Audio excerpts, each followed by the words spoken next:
खबर यह है कि अदानी ग्रुप पर वित्तीय अनियमितता के आरोप लगाने वाली रिसर्च कंपनी हिंडनबर्ग ने अब एक और नया खुलासा कर दिया। क्या आप अभी भी माता पिता बनने का सपना देख रहे हैं? अपोलो फर्टिलिटी के साथ अपनी माता पिता बनने का सपना पूरा करें। मुफ्त परामर्श के लिए 9953975611 पर कॉल करें। दरअसल क्या खुलासा किया है, एक आधार पर हिंडनबर्ग ने ये दावा किया कि सेबी चीफ माधवी बुच और उनके पति की अदानी विवाद से जुड़ी ऑफशोर एंटिटी में हिस्सेदारी है, जिसमें अरबों डॉलर का निवेश किया गया। हिंडनबर्ग का आरोप यह भी है कि अदानी मामले की जांच का जिम्मा सेबी चीफ माधवी बुच पर ही था, लेकिन उन्होंने अदानी ग्रुप पर सख्ती नहीं की। हिंडनबर्ग के इन आरोपों पर सेबी चीफ माधवी बुच की तरफ से जवाब भी दे दिया गया है और माधवी बुच ने इन सभी आरोपों को निराधार बताया है। तो देखिए, दो तस्वीरें आप इस वक्त देख रहे हैं। एक बड़ा आरोप जो हिंडनबर्ग की रिपोर्ट में लगाया गया माधवी बुच को लेकर, और दूसरी तरफ इन आरोपों पर सेबी चीफ का जवाब। सेबी चीफ माधवी बुच ने आरोपों को बेबुनियाद बताया, कहा कि रिपोर्ट में लगाए गए आरोपों का खंडन करती हूं, आरोप निराधार हैं और इनमें कोई सच्चाई नहीं है। हमारा वित्तीय लेन देन एक खुली किताब के जैसा है। ये बयान माधवी बुच की तरफ से दिया गया। ये सफाई हिंडनबर्ग की उस रिपोर्ट को लेकर जिसमें आरोप सेबी चीफ माधवी बुच पर लगाए गए हैं और उनके पति पर लगाए गए हैं। दरअसल अब इस पूरे मामले को लेकर माधवी बुच की तरफ से रिएक्शन आया है और उन्होंने इन सभी आरोपों को निराधार बताया है। तो ये एक बड़ा दावा हिंडनबर्ग की रिपोर्ट में एक बार फिर से किया गया है, जहां रिसर्च कंपनी हिंडनबर्ग की तरफ से दावा करते हुए ये कहा गया कि सेबी चीफ माधवी बुच और उनके पति की अदानी विवाद से जुड़ी ऑफशोर एंटिटी में हिस्सेदारी है, जिसमें अरबों डॉलर का निवेश किया गया। हालांकि इस पूरे मामले को लेकर माधवी बुच ने अपना क्लैरिफिकेशन दिया है, कहा है कि ये आरोप गलत हैं। दरअसल आपको बता दें कि विस्लब्लोअर की दस्तावेज के आधार पर बड़े खुलासे का यह दावा, जिसमें अदानी विवाद से सेबी चीफ और पति का कनेक्शन, बुच दंपति का अदानी से जुड़े ऑफशोर एंटिटी में हिस्सा, यह बड़ा दावा इस रिपोर्ट में। अदानी विवाद में इस्तेमाल ऑफशोर संस्थाओं में हिस्सेदारी है।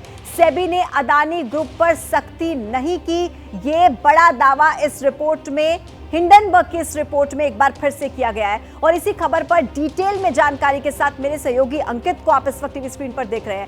अंकित, हिंडनबर्ग की रिपोर्ट में एक बार फिर से बड़ा दावा, आरोप लगाए गए हैं सेबी चीफ पर, उनके पति पर, लेकिन जैसा कि हम पहले भी इस बात का जिक्र कर रहे थे, निराधार बता रही है माधवी बुच इन तमाम आरोपों को। क्या दलील उनकी तरफ से दी गई है, क्या कह रही है माधवी बुच?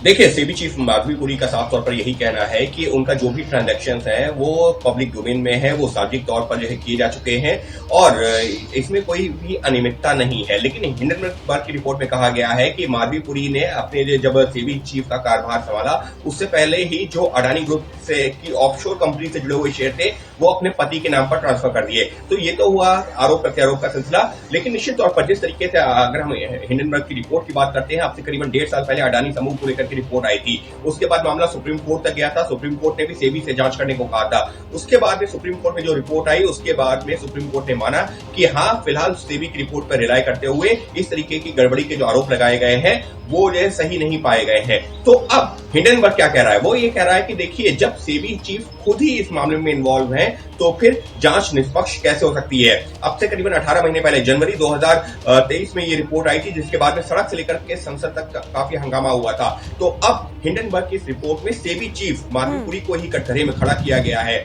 हालांकि उनकी तरफ से साफ तौर पर कह दिया गया है कि कहीं कोई वित्तीय अनियमितता नहीं है, लेकिन यकीन मानिए अब एक बार फिर से इस मुद्दे पर सड़क से लेकर के संसद तक तमाम विपक्षी पार्टियां सरकार को घेरेंगी और सवालों के घेरे में खुद सेबी प्रमुख। बिल्कुल, लेकिन अंकित, इस पूरे मामले को लेकर जिस डॉक्यूमेंट का, जिस दस्तावेज का नाम लिया जा रहा है, विसल ब्लोअर, जिसके आधार पर कहा जा रहा है कि बड़ा खुलासा और बड़ा दावा हुआ है, ये दस्तावेज क्या है और कितना ज्यादा इंश्योरिटी के साथ इसको माना जा सकता है कि जो तमाम आरोप लगाए जा रहे हैं, हालांकि माधवी बुच इसे निराधार बता रही हैं, लेकिन ये दस्तावेज क्या है जिसके आधार पर हिंडनबर्ग की रिपोर्ट में इतने बड़े बड़े खुलासे किए जा रहे हैं? देखिए, विसल ब्लोअर मतलब जो है जो सच उजागर करने वाला। तो ये जो हिंडनबर्ग की रिपोर्ट में कहा गया है कि हमारे पास विसल ब्लोअर के जरिए, यानी कि जो लोग सच का उजागर करते हैं लेकिन ये नहीं चाहते कि अपना नाम, उनका नाम सामने आए, या नाम सामने आता भी है तो वो उस तरीके से जिक्र कर रहे हैं कि विसल ब्लोअर के जरिए हमारे पास में कुछ दस्तावेज आए हैं जो ये बताते हैं कि 2015 से लेकर के 2022 तक किस तरीके से अडानी ग्रुप की जो ऑफशोर कंपनीज थी, जिनमें गड़बड़ी हुई थी, जो इससे पहले की रिपोर्ट में कहा गया था, उन कंपनीज में हिस्सेदारी किसकी थी? जो माधवी पुरी है, सेबी चीफ और उनके पति की। तो इसी को आधार बनाया गया है और ये कहा गया है कि हमारे पास जो दस्तावेज है उससे ये साबित होता है कि किस तरीके से माधवी पुरी का पूरी जो अडानी ग्रुप की ऑफशोर कंपनीज थी उसमें हिस्सेदारी थी। लेकिन उसके बाद में फिलहाल अगर हम अभी की बात करते हैं तो माधवी पुरी ने इनको सिरे से नकार दिया है। और एक चीज और महत्वपूर्ण है, हमको हिंडनबर्ग के बारे में भी जानकारी यहाँ पर जुटाना होगा, या दर्शकों को बताना होगा। हिंडनबर्ग क्या करता है? हिंडनबर्ग खुद अपनी रिपोर्ट में इस बात को क्लेम करता है कि यहाँ पर जो हिंडनबर्ग की जो रिपोर्ट आती है उसके बाद में वो शॉर्ट सेलिंग का काम करते हैं। शॉर्ट सेलिंग का मतलब एक कंपनी को लेकर के जब रिपोर्ट आती है उसके शेयरों में जो ऊपर नीचे होते हैं, यानी कि खास तौर पर जब शेयर नीचे जाते हैं तो उस दौरान वो जो शेयर्स में जो खरीद फरोख्त करते हैं और उससे मुनाफा कमाते हैं। और इसी वजह से जब मामला सुप्रीम कोर्ट में भी गया था तो इस शॉर्ट सेलिंग शब्द का काफी इस्तेमाल हुआ था और बाकायदा अडानी ग्रुप की तरफ से भी जो स्पष्टीकरण आया था उसमें भी इस बात को जिक्र किया गया था। तो शॉर्ट सेलिंग का मतलब ये होता है कि ये रिपोर्ट इस वजह से लाई गई है जिससे कि एक कंपनी को नुकसान हो, और जब उस कंपनी को नुकसान हो तो ये कंपनी यानी कि हिंडनबर्ग और उसके जो सहयोगी लोग हैं वो मिलकर के मुनाफा कमाए, यानी कि कंपनी को और निवेशकों को नुकसान हो और उसका फायदा किसको मिले? ये जो हिंडनबर्ग जो लोग रिपोर्ट ला रहे हैं उनको या उनके सहयोगियों को। तो देखिए दोनों तरफ से आरोप प्रत्यारोप का सिलसिला तो जारी है निश्चित तौर पर, लेकिन इस बार जो सवालों के घेरे में है वो खुद है सेबी प्रमुख। हालांकि उन्होंने स्पष्टीकरण जारी किया है। आप मेरे साथ रहिए।